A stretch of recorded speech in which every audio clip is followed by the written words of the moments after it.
When it comes to 3D anime games, Hoyoverse sits at the top in terms of reach and revenue. This is no accident. Some attribute this to them being the first to redefine the genre. But I'd say that without their genius 3D modeling and character designs, they wouldn't become the global phenomenon they are today. So we'll zero in on the way Hoyoverse makes their designs have so much impact, along with a hidden formula that makes their characters so addictive. We'll mainly use different Honkai series models to show the evolution and a glimpse into the future of their work as well. Different studios prioritize different things. A lot of studios today are focusing on micro-level details, but Hoyoverse's strength has always been that they know their big picture. Thus, they place a lot of importance on their models' silhouettes, first impression, and readability. Those are big words, so let me demonstrate. A character has good readability and a strong impression if you can instantly identify what they're about. For example, even if you've never seen this character before, within the second that she was visible, you probably already identified the elements, fire, her main theme in her Chinese design elements, and you maybe even got a glimpse of her lively personality. And it'll be no surprise that this is the exact essence of her gameplay. A lot of Star Rail's cast passes the one color, one theme rule. And that is exactly as it sounds like. They pick one dominant color and one dominant theme and reinforce those motifs all throughout the design. This may seem like an obvious concept, but it's very powerful. If I say blue hedgehog, yellow mouse, or red plumber, you instantly know who I'm talking about. And you know these characters because they're already famous, yes, but they're famous largely in part of this viral design concept. Now obviously if you try hard enough you can describe any character in a simple way, but the point is the speed and clarity with which Hoyoverse tells you about who their characters are. See, the faster your brain can identify a character, the better it is for branding because it sets off this whole chain that makes it more likely that you will engage with the characters.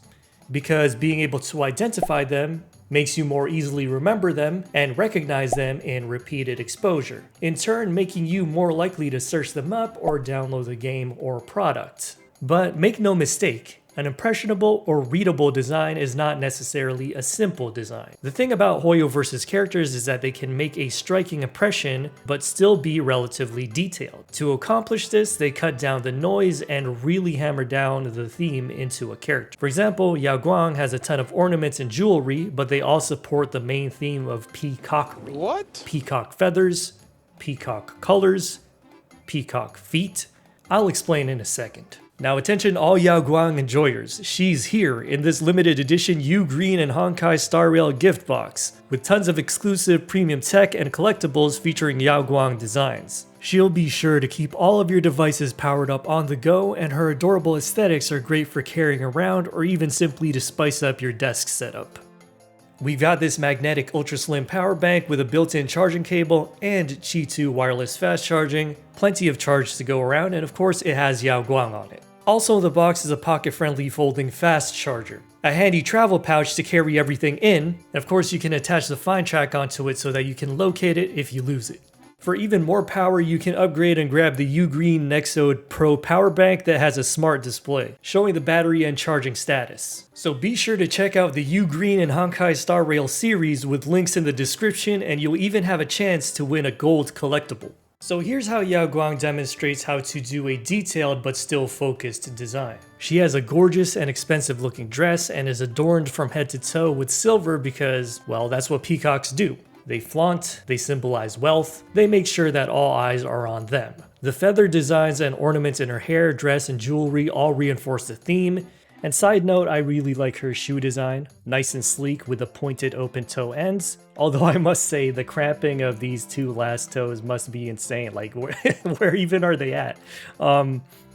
Naturally, curiosity got the best of me, and I unfortunately discovered that they did not include the other two toes. Or maybe she really only has 3 toes, but yeah, we only got 3.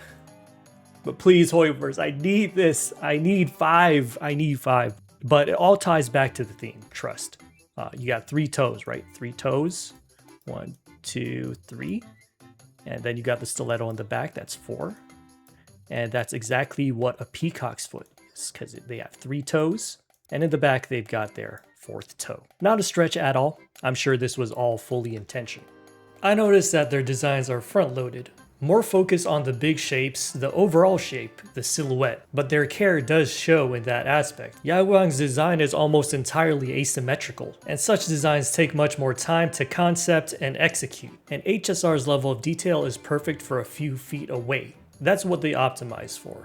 HSR's designs don't really need to lean into microscopic texture details. It won't even really add much to the art style that they're going for.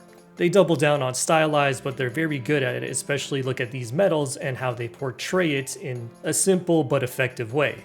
We've seen games introduce PBR elements over time, but it seems that, at least for Star Rail, the game plan is to keep it consistent with the older cast and not introduce new elements. But that doesn't necessarily mean no improvements. Here's Topaz's model, which is a couple of years old by now, and look at her little terminal.